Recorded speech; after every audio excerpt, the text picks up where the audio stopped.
Gulistan news के Delhi studio में आप सबको खुश आमदीद। शाम के 5 बज चुके हैं। मैं हूं आपके साथ आसिफ रशीद। प्रोग्राम 5 का पंच आप देख रहे हैं।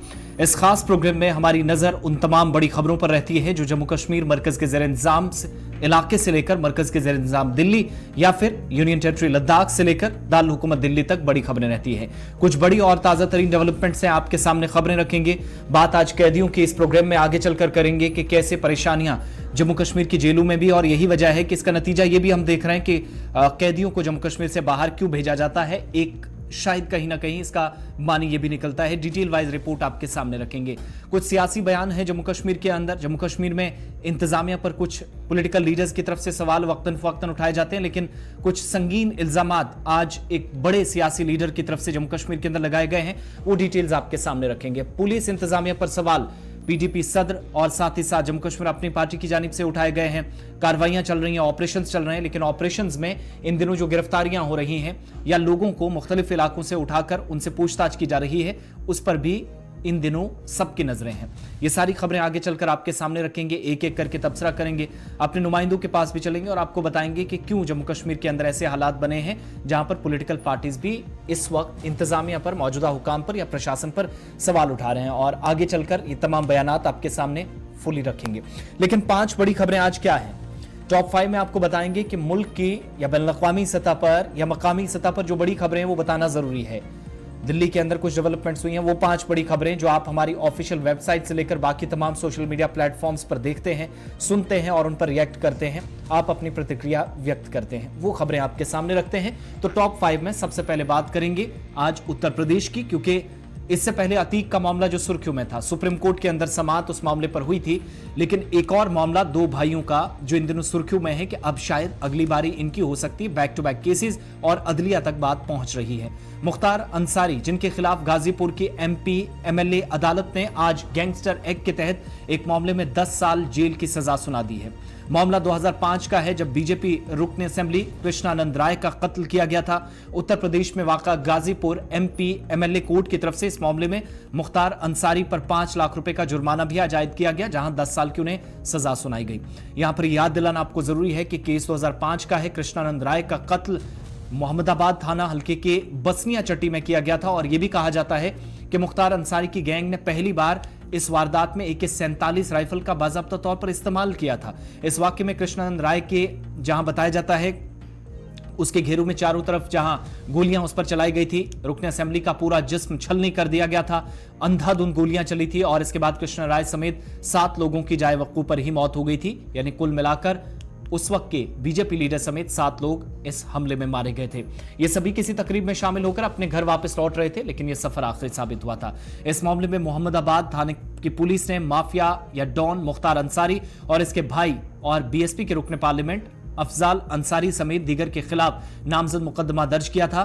काबिल जिक्र है कि रुकन असेंबली कृष्णानंद राय कत्ल मामले से पहले अंसारी बरादरान पर 1996 में चंदोली के कोयला कारोबारी नंदकिशोर रुंगटा के अगवा करने का मामला भी जो इन्होंने अंजाम दिया था उसका भी इल्जाम था। और इन्हीं दोनों मामलों को जोड़ते हुए गाजीपुर पुलिस ने इन दोनों भाइयों के खिलाफ 2007 में गैंगस्टर्स एक्ट के तहत मामला दर्ज करते हुए इस गैंग को एक तरह से हमने देखा कि वो जब पहली चार्जशीट जब फाइल की गई तो सबसे पहले चार्ट बनाया गया।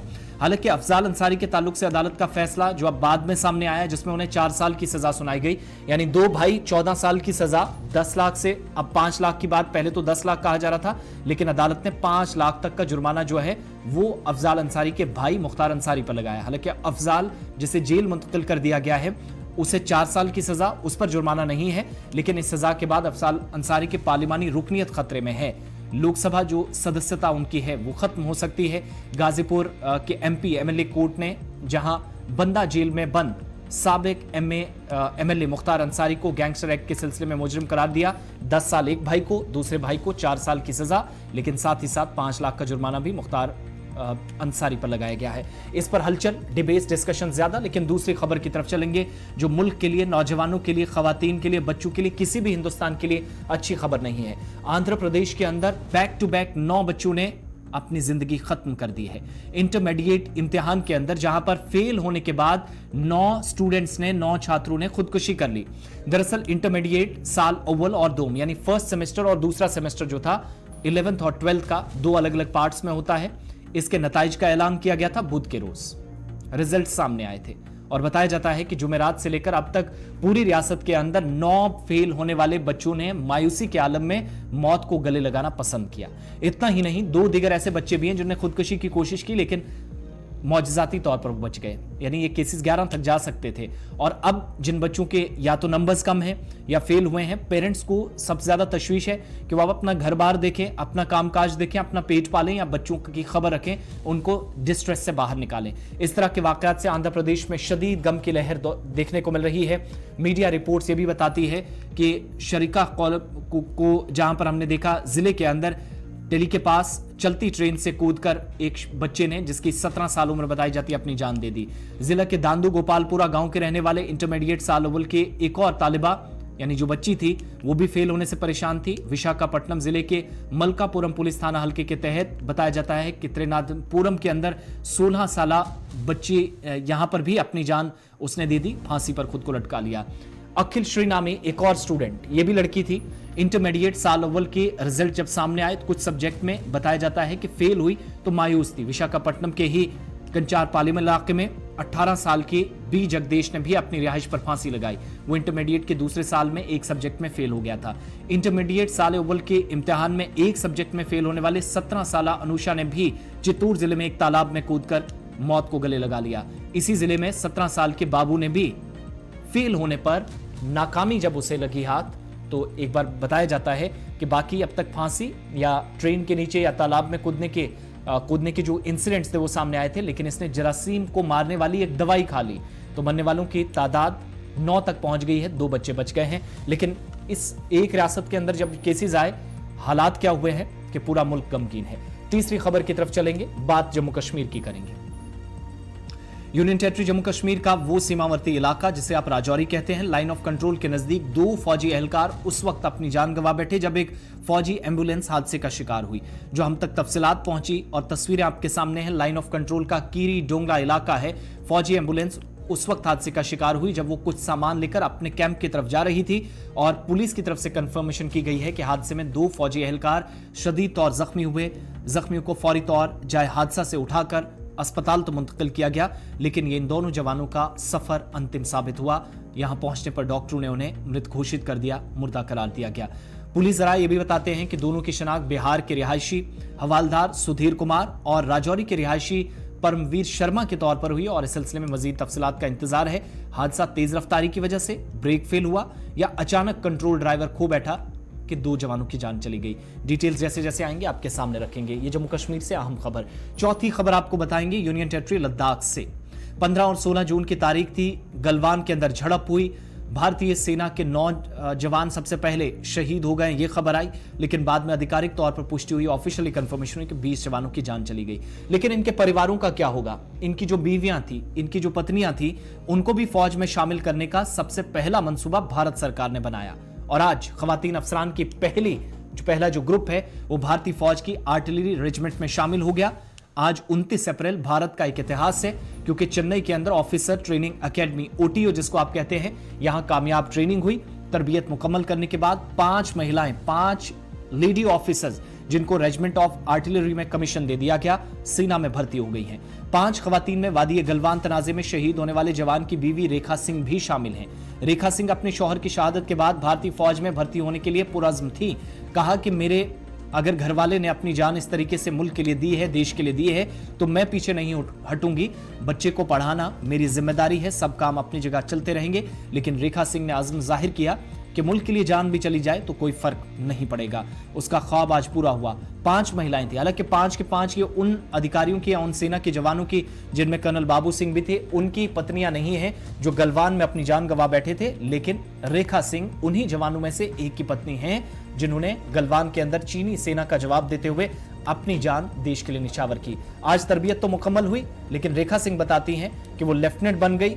मुझे बहुत फख्र है, मैंने फौज में शमूलियत इख्तियार कर ली और हजारों या कई सालों तक आप सोचते रहे तो वो सपना शायद पूरा नहीं होता जो आज रेखा सिंह को पूरा होता नजर आया है जब ट्रेनिंग पूरी हुई।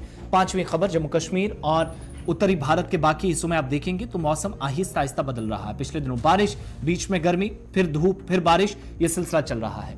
लेकिन आज महकमा मौसमियात ने पेशेनगोई की कि 3 से 4 मई तक, आज 29 अप्रैल की शाम के बाद जम्मू कश्मीर के दोनों प्रोविंसेस में हल्की से दरमियाना बारिश और गरज चमक का इम्कान है और कुछ मकामात पर शदीद बारिश भी हो सकती है। मजमूई तौर पर 4 मई तक मौसम के बेतरतीब रहने का इम्कान है, यानी कभी भी बारिश हो सकती है, कभी भी मौसम ठीक हो सकता है और मौसम बहुत हद तक डिपेंड करता है आपकी यात्रा को, आपके सफर को तय करने में। किसानों को मशवरा दिया गया है कि बागात में छिड़काव ना करें। 4 मई तक अगर कोई प्रोग्राम है अपने बागों में, सेब के बागात हैं, बाकी चीजें हैं, बाकी फसलें हैं, अगर वो दवाई का छिड़काव करना चाह रहे हैं, स्प्रे करना चाह रहे हैं, केमिकल्स डालना चाह रहे हैं ताकि जरासीम को खत्म किया जाए, फसल अच्छी हो, किसानों की आय दुगनी हो, ऐसा फिलहाल 4 मई तक ना करें। महकमा मौसमियात ने, या जो मेट्रोलॉजिकल डिपार्टमेंट ने, उसने क्लियर कर दिया है। पिछले 24 घंटों के दौरान वादी कश्मीर और जम्मू प्रोविंस में अलग थलग मकामात पर वसी पैमाने पर बारिशें हुई हैं। गुलमर्ग समेत बालाई इलाकों में जुमे को ताजा बर्फबारी हुई और महकमा मौसमियात की तरफ से गुलमर्ग की जो डिटेल शेयर की गई, 8.8 सेंटीमीटर यानी 8.8 सेंटीमीटर ताजा बर्फबारी हुई है। पीर पंचाल पहाड़ी सिलसिले में वादी कश्मीर के बालाई इलाकों में भी ताजा बर्फबारी हुई है। और दूसरी तरफ मौसम विभाग के जिम्मेदारान ये कहते हैं कि अगले 24 घंटों के दौरान कश्मीर सूबे में हल्की बारिश हो सकती है और 29 अप्रैल से आज शाम के बाद 2 मई तक मौसम जुज़वी तौर अबरालूद रहेगा, कहीं खराब तो कहीं बेहतर, और वक्फे वक्फे से बारिश या गरज चमक के साथ दोपहर और शाम तक 50% बारिश का इम्कान 2 से 4 मई के दरमियान है। ये सारी सूरत हाल रहने वाली है, लेकिन मौसम कुल मिलाकर बेतरतीब रहेगा। ये 5 बड़ी खबरें आपके सामने थी टॉप 5 में। अब शुरुआत करेंगे आज जम्मू कश्मीर की सबसे बड़ी खबर, जो आपको सबसे पहले 5 के पंच में बताएंगे, वो अम्फला जेल की है। जम्मू कश्मीर के अंदर अगर किसी की सबसे ज्यादा नजरें पे तो कोट बलवाल जेल या श्रीनगर की सेंट्रल जेल पर, लेकिन अम्फला जेल भी वो है जहां पर कैदियों की 700 से ज्यादा संख्या है। लेकिन जो इस वक्त असल में संख्या है, जो असल तादाद है, उससे 50% कम यहां पर स्टाफ है, ऐसे सूत्र इस वक्त जम्मू से बताते हैं। अम्फला जेल में 700 से ज्यादा कैदी हैं। असल तादाद जो है वो 426 है, यानी जो एक्चुअल स्ट्रेंथ है वो इस जेल के अंदर 426 कैदी होनी चाहिए, लेकिन आज हमारे सूत्र कंफर्म करते हैं कि 700 से ज्यादा कैदी यहां पर रखे गए हैं। जो असल में कैपेसिटी है, वैकेंसी यहां पर स्टाफ की जो है वो तो है ही नहीं, लेकिन जो कैपेसिटी यहां पर कैदियों की है वो जरूरत से ज्यादा रखी गई है। 50% कम अमला है, स्टाफ है, और अंदर जो अफसर मौजूद हैं उनकी तरफ से यह भी कहा जाता है कि जेल में बंद अफराद में एक पाकिस्तानी शहरी समेत कुल 6 ऐसे लोग हैं जो बाहर से हैं, गैर मुल्की हैं, जो भारत के नहीं हैं। लेकिन ये मालूमात Jammu Kashmir legal service authority के कायम मकाम जो चेयरमैन हैं, उन्होंने भी जम्मू कश्मीर और लद्दाख हाई कोर्ट के जज ताशिर अबिस्तान को दे दी हैं, जिनने सहूलियात का जायजा लिए, डिस्ट्रिक्ट जेल का दौरा किया और पूरी स्ट्रेंथ अंदर कैसे है, कैसे चीजें हो रही हैं, ये सब पता लगाने की कोशिश की है। कैदी कैसे इतने ज्यादा हुए एक ही जेल के अंदर, ये भी पता लगाना बहुत जरूरी है। और साथ साथ जो फैसिलिटीज की जब बात हो रही है तो फैसिलिटीज 426 की आती होंगी, लेकिन 700 प्लस जब कैदी हैं तो उनमें अगर डिस्ट्रीब्यूट की जाती हैं फिर तो ये एक और मुसीबत है। रितिका राजपूत जम्मू से हमारी संवाददाता हमारे साथ हैं। रितिका, और क्या डिटेल्स हैं? दौरा तो हुआ है ताशिर अबिस्तान का और उन्हें डिटेल्स भी दी गई हैं, ब्रीफ तो किया गया है, लेकिन इस दौरान कैदियों का ज्यादा होना, स्टाफ का कम होना, जो सुविधाएं हैं उनका अभाव होना, ये खुद अंदर से चीजें पता चल रही हैं। क्या क्या चीजें खुली हैं और विद इन मोमेंट हम देखेंगे कि कंसर्न लोगों की तरफ से या जजेस की तरफ से ये मामला भी उठाया जा सकता है कि 700 से ज्यादा कैदी, यहां पर बीमारियां या बाकी चीजें, बहुत सारी चीजें देखनी होती हैं, तो जो गुंजाइश असल में है उससे ज्यादा आपने 50% स्टाफ कम रखा है। कैसे चीजों को बैलेंस करने के लिए प्लान फर्दर हो सकता है और कोई ऑफिशियली इस पर ब्रीफ किया जा सकता है? जी, आपको बता देना चाहते हैं कि अम्फला जेल में एक दौरा किया गया, जहां पे ताशिर अबिस्तान की तरफ से उन तमाम चीजों को रिव्यू किया गया, जैसे कि वहां पे कैदियों को रखे जाने वाली जेलों का भी निरीक्षण किया गया कि असल में वहां पे कितनी जगह है, कितने लोगों को रखने की वहां पे जगह है। जैसे कि 426 के करीब करीब वहां पे कैदियों की जगह है, बट एट प्रेजेंट अगर हम देखते हैं तो 700 के करीब करीब वहां पे कैदियों को रखा है, यानी कि मौजूदा समय में जितनी जगह है उससे डबल कैदी वहां पे इस समय रह रहे हैं। उसके अलावा अगर बात की जाए, वहां पे जो मेडिकल सर्विस दी जाती है, वहां पे जो डेंटल सेक्शन है, वहां पे जो कॉलिंग एरिया है, जो वोकेशनल सेंटर है और 10 बेड हॉस्पिटल जो है उसे भी रिव्यू किया गया। और सवाल ये है कि अगर जेल इतनी बड़ी है तो हॉस्पिटल का साइज जो है वो 10 बेड का यहाँ पे दिखाया गया है, जो वहां पे कैदियों के साइज के हिसाब से बहुत कम दिखता है, परंतु उसके अलावा और बहुत सी चीजें हैं जिन्हें रिव्यू करने के बाद अप्रिशिएट भी किया गया है, जिसे मुख्यतः स्किल डेवलपमेंट की बात की गई है, जो साफ सुथरा खाना दिया जाता है, मेडिकल सर्विस दी जाती है, ये वो चीजें हैं जिन्हें इस रिव्यू के दौरान अप्रिशिएट भी किया गया। एक चीज और भी जानने वाली है, 700 प्लस कैदी हैं, 426 ऑफिशियल स्ट्रेंथ है कि यहाँ पर लोग रखे जा सकते हैं, 10 बेड आप बता रही हैं कि अस्पताल है। अगर इमरजेंसी ट्रीटमेंट के लिए तो क्या ये भी अलाउड होता है या इस तरह की कोई प्रक्रिया होती है कि कैदी को आप किसी दूसरे अस्पताल में ले जाकर इलाज कराएं? और अगर ऐसा है तो कोई शिफ्टिंग का भी प्रोसेस सेहत के हिसाब से, हेल्थ इश्यूज के हिसाब से एक जगह से दूसरी जगह शिफ्ट किया जा सकता है कैदियों को? ये संख्या एटलीस्ट कम से कम हो सकती है।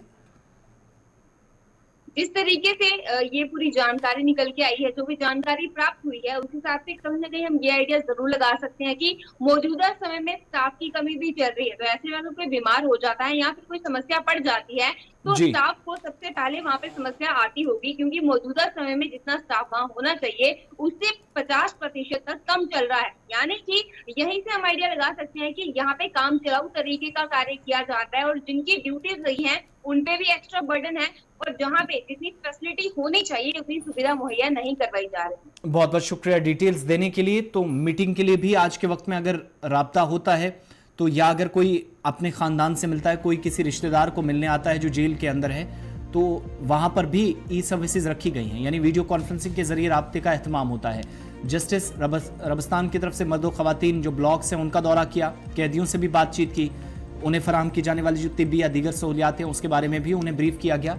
और वीडियो कॉन्फ्रेंसिंग की सहूलत, ओपीडी यूनिट, डेंटल सेक्शन, कैदी कॉलिंग एरिया जो है, वोकेशनल सेंटर है, इसके साथ साथ जेल के अंदर वाक़ा 10 बिस्तरों पर जो मुश्तमिल अस्पताल है उसका भी उन्होंने मुआयना किया है। साथ ही जेल में मयारी ज़िंदगी को बरकरार रखना, कम से कम स्टैंडर्ड जो है वो इन कैदियों के लिए बेहतर हो सके, पहले के मुकाबले जो पहले शिकायतें रहीं इनको दूर किया जा सके। खुराक, मेडिकल फैसिलिटी है, हुनर की तरबियत जैसी तमाम बुनियादी ज़रूरियात पर उन्होंने फोकस करने के लिए कहा।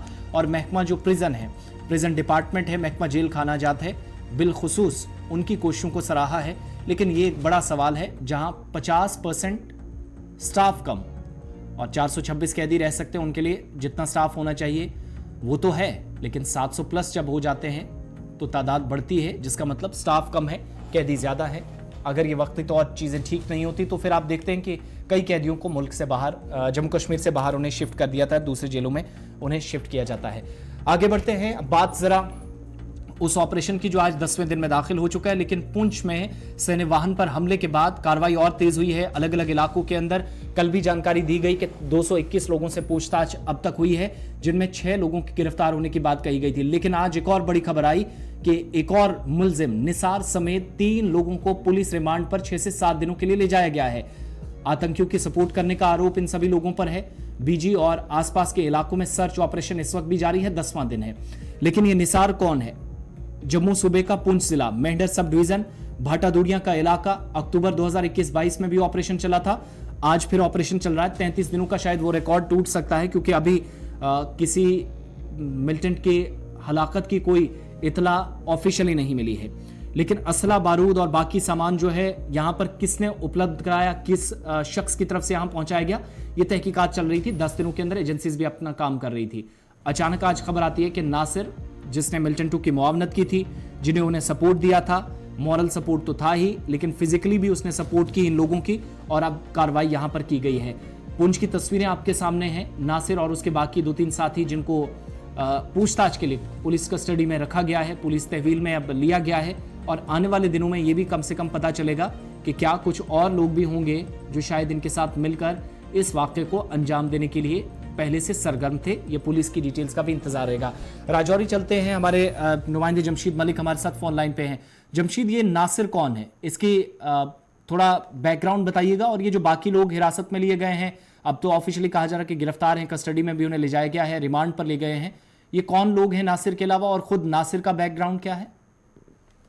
आसिफ, बिल्कुल पहले नासिर के बैकग्राउंड की बात करें, इस पर बहुत सारी एफआईआर ऑलरेडी मेंढर में है और ये इंटरोगेशन इससे पहले भी मिलिटेंसी को लेकर काट चुका है, जिसके देखते हुए ये पहले ही इस पे नजर थी, जम्मू कश्मीर पुलिस की इस पे पहले ही नजर थी। उसको देखते हुए जब इसको हिरासत में लेकर पूछताछ का सिलसिला शुरू किया गया तो इसने सब कुछ कबूल कर लिया कि उसने इन मिलिटेंटों को पिछले 2 महीने से खाना पीना रहने का इंतजाम वो इनका कर रहा था, जिसके बाद आज इसको कोर्ट में लाया गया, जहाँ से इसको 7 दिन की पुलिस रिमांड में भेज दिया गया।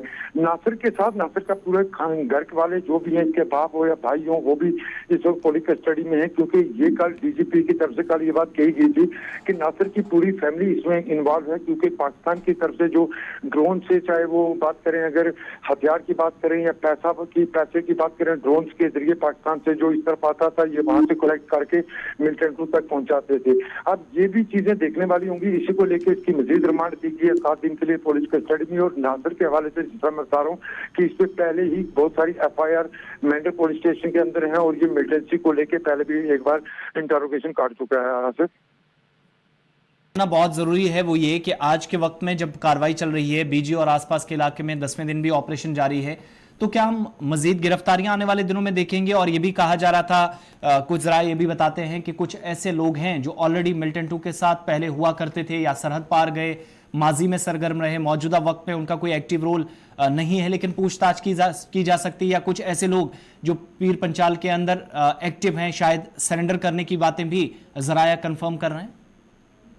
बिल्कुल आसिफ, पहले हम बात करते हैं कि और लोगों से पूछताछ की। जहां तक कल हमने देखा था कि डीजीपी की तरफ से ये बात कही गई थी कि 200 से ज्यादा लोगों को पूछताछ के लिए बुलाया गया था, और साथ में उन्होंने एक बात ये भी कही थी कि मजीद गिरफ्तारियां इसमें भी हो सकती हैं। उसकी बड़ी वजह उन्होंने ये भी बताई थी क्योंकि नासिर जो था वो इनके लिए खाने पीने रहने का इंतजाम कर रहा था, और इनको ट्रांसपोर्ट कौन मुहैया कर रहा था, कौन एक से दूसरी जगह इनको ले जा रहा था, वो भी अभी तहकीकात का विषय, उस पर भी अभी तहकीकात की जा रही है। और इसमें हम ये मान के चल सकते हैं कि इसमें मजीद गिरफ्तारियां होंगी। दूसरी तरफ ये बात भी सामने आई थी कि खिताई पीर पंचाल के इलाका राजौरी जिला का ही एक इलाका है, यहाँ से कुछ लोग 2005-6 के 7 और के दौरान मिलिटेंसी ज्वाइन कर ली थी, और वो लोग उनमें से कुछ नौजवान सरेंडर करना चाहते थे। मगर कल इस तरह की खबर थी और कल ये सोच कहा भी जा रहा था कि कल वो सरेंडर कर रहे हैं, इसलिए डीजीपी आए हैं, दरहाल का रुख किया उन्होंने। मगर इस तरह की खबर उस वक्त कल क्लियर नहीं हो पाई। मगर जराये के हवाले से खबरें जरूर सामने आ रही हैं कि कुछ नौजवान जरूर सरेंडर करने वाले हैं और जब वो सरेंडर कर सकते हैं, इस तरह की खबरें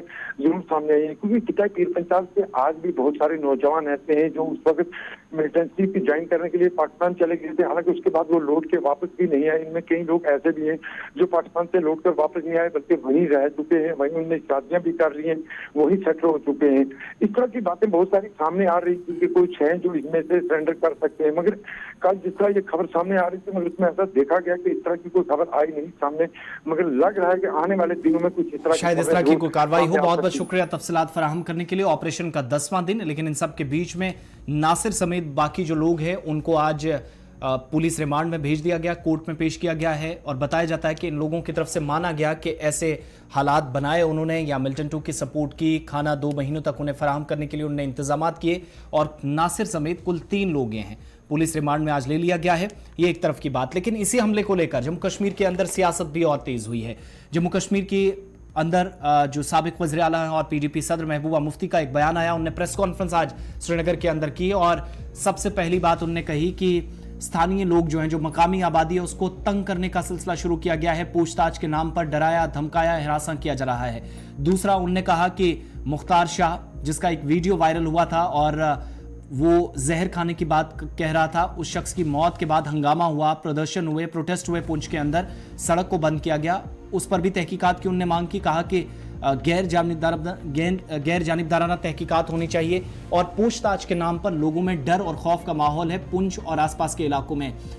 एक तरह से वो इंटेलिजेंस फेलियर करार दे रही हूँ। और सत्यपाल मलिक जो साबिक गवर्नर थे, जिन्होंने पुलवामा को लेकर कुछ बातें कही थी, उस बयान के साथ रिलेट करके महबूबा मुफ्ती आज खुफिया इदारों के कामकाज पर भी सवाल उठाती नजर आई। लेकिन उनने कहा कि तहकीकात हो, इसमें कोई बात नहीं, लेकिन वो तमाम लोग जिनने अपनों को खोया, मिलिटेंट्स ने आकर जिन लोगों को अब तक मारा, घसीटा, उनका खून बहाया, उन्हीं लोगों से आज मिलिटेंटों की मदद करने के नाम पर पूछताछ के दौरान जुल्म सितम ये बर्दाश्त नहीं किया जाएगा। इसमें पुलिस के आला हुकाम फौरी तौर नोटिस ले।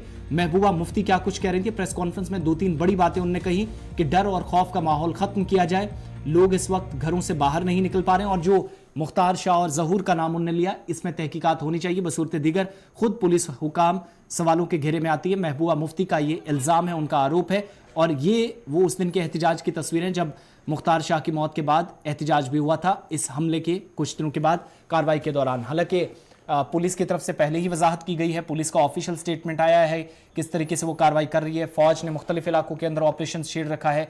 ड्रोन्स का सहारा, हेलीकॉप्टर्स का सहारा, टेक्नोलॉजी का सहारा, वो सारी चीजें अपनी जगह, लेकिन महबूबा मुफ्ती तहकीकाती अमल पर सवाल खड़े करते हुए प्रेस कॉन्फ्रेंस में नजर आए। पिछले एक हफ्ते से जब से ये वाकया हुआ है, जो हालात पुंछ के बने हुए हैं, राजौरी के बने, खासकर पुंछ डिस्ट्रिक्ट के बने हुए हैं, वहाँ जो जुल्म का तांडव चल रहा है, जिस तरह लोगों को पकड़ पकड़ के उनको टॉर्चर कर रहे हैं, उनसे पूछताछ हो रही है, जिसमें आपने भी सुना होगा एक आदमी मुख्तार शाह बटादुरिया का रहने वाला, जिसपे जो कस्टडी में, पुलिस की कस्टडी में उसको लेके गए थे, और उसके बाद ये बताया गया कि उसने खुदकुशी की। तो उसके घर वाले कहते हैं कि अगर ये कस्टडी में था, आर्मी की, पुलिस में की कस्टडी में था, तो कस्टडी में कोई खुदकुशी कैसे कर सकता है। आपने खुद भी नोट किया होगा 2019 के बाद कई बार ऐसा हुआ, जो सस्पेक्ट्स होते हैं उनको कहते हैं कि हम इनको जी हाइड आउट की तरफ लेके जा रहे थे, वहाँ से मिलिटेंट ने गोली मारी और ये मर गए, या तो हम इसको हाइड आउट की तरफ लेके जा रहे थे, ये भाग गया, और उसके बाद जैसे अब्दुलरशीद डार की मिसाल है जो यहाँ कुनन पोशपोरा में। और आज ये जो मुख्तार शाह है, कोई 35-36 साल का आदमी है, ये इसको आर्मी और पुलिस जो इल्ज़ाम है उनके घर वालों का, उसको उठा के ले गए, और उसके बाद इसके घर पे छापा डाला गया पुलिस की तरफ से, एनआईए की तरफ से, तीसरी एजेंसीज की तरफ से, इनके घर को तितर बितर किया गया। इसका बाप जो बहुत ही बुजुर्ग आदमी है, उसके साथ बड़ी बदसलूकी की गई, इसके बीवी बच्चों के साथ बदसलूकी की गई, और अचानक एक वीडियो आता है जिसमें ये शख्स ये कहते हुए सुना जाता है कि मैं तंग आ गया हूँ, मेरे घर वालों को, मेरे दोस्तों को, मेरे गांव वालों को तंग किया जा रहा है, और हाथ में उसके बॉटल है। मगर अगर वो वीडियो उसने खुद शूट किया है तो फिर वो हिलना नहीं चाहिए था, वो एक ही जगह स्टेशन होना चाहिए था, वो नहीं। इसका मतलब है कोई ना कोई ऐसा ज़रूर था जिसने इसकी, अगर इसने खुदकुशी की है तो उस खुदकुशी के में उसको साथ दे रहा था। वो कौन है? इट्स अबेटमेंट टू सुसाइड, उसको सज़ा होनी चाहिए, इसका इन्वेस्टिगेशन होना चाहिए। बल्कि इसी तरह दूसरा एक है ज़हूर अहमद शाह, ये नार मेंढर का रहने वाला है, और मोहम्मद सईद नार मेंढर का रहने वाला है। ये इतने ज़ख्मी हैं, इनकी इतनी पूछताछ हुई, इतनी मारपीट हुई है, एक तो मेंढर अस्पताल में है, एक राजौरी के अस्पताल में है, और इस वक्त सैकड़ों लोगों की पूछताछ हुई है, और उसमें दर्जनों या तो आर्मी की कस्टडी में है, या तो पुलिस की कस्टडी में है, या एनआईए की कस्टडी में है। तो मैं पूछना चाहती हूँ जो यहाँ सरकार है कि राजौरी पुंछ के लोग सबसे ज़्यादा अमन पसंद है, इन्होंने बंदूक को कभी सपोर्ट नहीं किया है, तो क्या आप जानबूझ के इन लोगों के ऊपर जुल्म ढाते हुए इनको मजबूर करना चाहते हैं कि ये कुछ ऐसा अपने डिफेंस में, अपने आप के, अपने बचाव में ये लोग कोई ऐसा वैसा रास्ता इख्तियार करें जिसके नताइज हम सब। महबूबा मुफ्ती कह रही हैं कि लोगों को डराना, धमकाना, हिरासत करना बंद करें, बसूरत दिगर शायद इसके मनफी नताइज भी हम पर पड़ सकते हैं। ये एक तरफ की बात थी। अल्ताफ बुखारी ने भी इसी को लेकर बात की, खिता पीर पंचाल के दौरे पर हैं, लेकिन अल्ताफ बुखारी जहां पर इन दिनों पॉलिटिकल पार्टी, बाकी पॉलिटिकल पार्टियां सरगर्म नजर आ रही हैं, वो भी काफ़ी सरगर्म नजर आ रहे हैं, और बड़ा खुलासा उन्होंने राजौरी के अंदर किया। कहा कि जम्मू कश्मीर में भ्रष्टाचार काफ़ी ज़्यादा है, इसको लेकर वो इंतजामिया पर भी बरहम नजर आए। लेकिन एक बात जो उनकी तरफ से आज बड़े लंबे इंतजार के बाद कही गई कि सरकारी बाबू जनता को या आवाम को लूट कर इस वक्त पैसा खा रहे हैं, टायरों में भरकर पैसा बाहर जाता है। एग्जैक्टली अपनी स्पीच में, अपने भाषण में, अपनी तकरीर में अल्ताफ बुखारी ने बातें कही, और बगैर किसी का नाम लिए हुए उनने आज जम्मू कश्मीर इंतजामिया को भी इशारों में टारगेट किया, और उन अफसरों को भी जो जम्मू कश्मीर के अंदर हालात इस हिसाब से खराब कर रहे हैं कि जिन्होंने हुकूमत और अवाम के दरमियान फासले या दूरियां पैदा कर दी हैं। राजौरी पुंछ के अंदर अलग अलग जगह उनकी रैलियां होनी हैं, प्रोग्राम होने हैं। कल वो पुंछ और मंडी जाएंगे, वहां पर भी पार्टी कारकुनान से मुलाकात करेंगे, लेकिन टायरों में भरकर पैसा बाहर ले जाया जाता है। अल्ताफ बुखारी का बड़ा खुलासा, जम्मू कश्मीर के अंदर भ्रष्टाचार के तमाम कार्रवाइयों के बीच भ्रष्टाचार इस वक्त लगातार बढ़ रहा है, और तमाम दावे अपनी जगह, लेकिन हकीकत कुछ और है अल्ताफ बुखारी के मुताबिक। और उन्होंने कहा कि हम सबको जानते हैं, हमें सब अफसरों के नाम पता है जो यहां से पैसा उठाकर ट्रकों के जरिए बाहर ले जाते हैं, लेकिन नाम किसी का उन्होंने नहीं लिया। और जम्मू कश्मीर के अंदर हालात पर, कामकाज पर, जम्मू कश्मीर की इंतजामिया की कारकर्दगी पर सवालिया निशान उनकी तरफ से लगाया गया। और यही मांग भी आज उन्होंने, जो महबूबा मुफ्ती कह रही थी कि लोगों में डर का माहौल नहीं होना चाहिए, आप इन्वेस्टिगेशन इस मामले पर कीजिएगा, लेकिन साथ साथ हम उन अफसरों को भी, उन लोगों को भी जानते हैं जो यहां पर भ्रष्टाचार कर रहे हैं, जो यहां पर बदनवानी में मुलव्विस हैं। मगर ऐसे तमाम लोगों को यह भी याद रखना होगा कि हालात, वक्त और हुकूमत एक जैसे नहीं रहते। हमें ये भी पता है लखनपुर से कौन पैसे बाहर भेजता है, सबका हिसाब है, सबका हिसाब है। टायरों में भर के कौन भेजता है, उसका भी हिसाब है। ऐसा नहीं है, हम शरीफ लोग जरूर हैं, हम सादा लोग भी जरूर हैं, लेकिन हम होशियार लोग हैं। बाकी एक चीज आपको बताऊंगा, भाजपा इससे भी कोशिश करे, जितनी कोशिशें करेगी, ये कामयाब नहीं होगी, ये कभी कामयाब नहीं होंगे हम लोगों को बांटने में। बशर्ते कि आप इत्तेफाक रहो। अगर आप इसमें आ गए कि नहीं जी हमें 50,000 रुपए का काम मिलने वाला है, 1 लाख रुपए का काम, और ये खुद नहीं करते हैं, इन्होंने दलाल यही सरकारी मुलाजिम रखे हैं, ये सरकारी मुलाजिम दलाल है। अरे भाजपा वालों, जब ये हमारे 72 साल नहीं रहे, जिनके साथ ये रहे, आपके कहाँ रहेंगे? आपके साथ तो भाई यही 3 साल हुए, ये तो इंतजार कर रहे हैं कब यहाँ इलेक्शन होगा, कोई इधर से भागेगा, कोई उधर से भागेगा, और फिर कहाँ जाएगा इनको कोई पता नहीं। इनकी बात कर रहे हो। मैं तो भाजपा वालों से भी कहता हूँ, अच्छा है लोगों के साथ अच्छा है, क्यों हमारी तरह आपको भी लोगों में कल उठना पड़ेगा। क्यों काफी देर तक आपको सरकार का मुंह देखने का अब फिर मौका नहीं मिलेगा। क्यों लोगों ने 2014 में आपको मौका लेकिन उस मौके को आपने गवाया। आपने तो उस वक्त वोट मांगे थे जम्मू वालों से कि हम खानदानी राजनीति को एक्सक्लूड नहीं करते हैं। मैं तो सब मुलाजिमों से दरखास्त करूंगा कि आपको लोगों के साथ काम करना है। सर आज डायरेक्टली आपका इंटरफेस लोगों के साथ है, ऐसा बर्ताव करो कि कल ये लोग आपकी पुष्ट पे भी आपकी बात करें, वरना इसका हिसाब बहुत महंगा होगा। राशन के हवाले से आपने कहा कि लोगों को राशन नहीं मिलता, अगर आपकी हुकूमत आती है कि नफसा को हटाया जाएगा जम्मू कश्मीर से? देखिए मैं आपको बताऊंगा, जो ये राशन लैंडेड कॉस्ट पे दी जाती थी, अल्लाह के फजल से ये सब डिसीजन रिव्यू होंगे और राशन दी जाएगी। यहाँ अगर हम स्केर्स हैं राशन में, तो राशन क्यों नहीं दी जाएगी? हमारे मुल्क में इतना राशन है कि हम वफूर हैं, तो इस क्यों नहीं दिया जाएगा? और कोई सब्सिडी नहीं उस पे थी। सर इलेक्शन के हवाले से बात करते हैं कि जम्मू कश्मीर के अंदर बीजेपी इलेक्शन के जिस तरह डरते तो वही हैं, डरते तो वो हैं, और उनके हवारी मवारी जो हैं वही कहीं नेशनल कॉन्फ्रेंस वाले दिल्ली जाते हैं। मानना है इंक्वायरी किसी चीज़ की अगर हो रही है, इंसानियत के हदूद में भी इंक्वायरी होनी चाहिए, और अगर कोई दोषी पाया जाए उसको कानून के हिसाब से डील किया जाए, लेकिन बेगुनाह लोगों को तंग ना किया जाए। मैं तो कहता हूं, आपने यूपी में अभी देखा होगा, बात कर रहे थे जहां पर अफसरों से सवाल पूछ रहे थे, वहीं दूसरी तरफ अफसरों को ये भी तनबीह करते हुए नजर आए कि हालात एक जैसे नहीं रहते। ये बीजेपी को भी आज टारगेट करते हुए कह रहे थे कि ये हमारे नहीं हुए, आपके कब होंगे? कल आप इलेक्शन में इधर उधर हमारे साथ भी भागेंगे।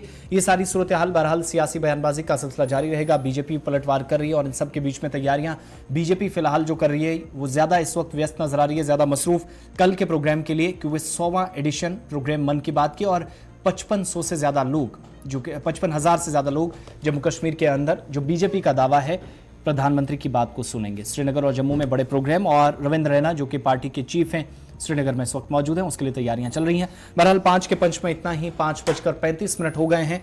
वक्त छोटे से ब्रेक का है, ब्रेक के उस पार देखिएगा जम्मू व्यू।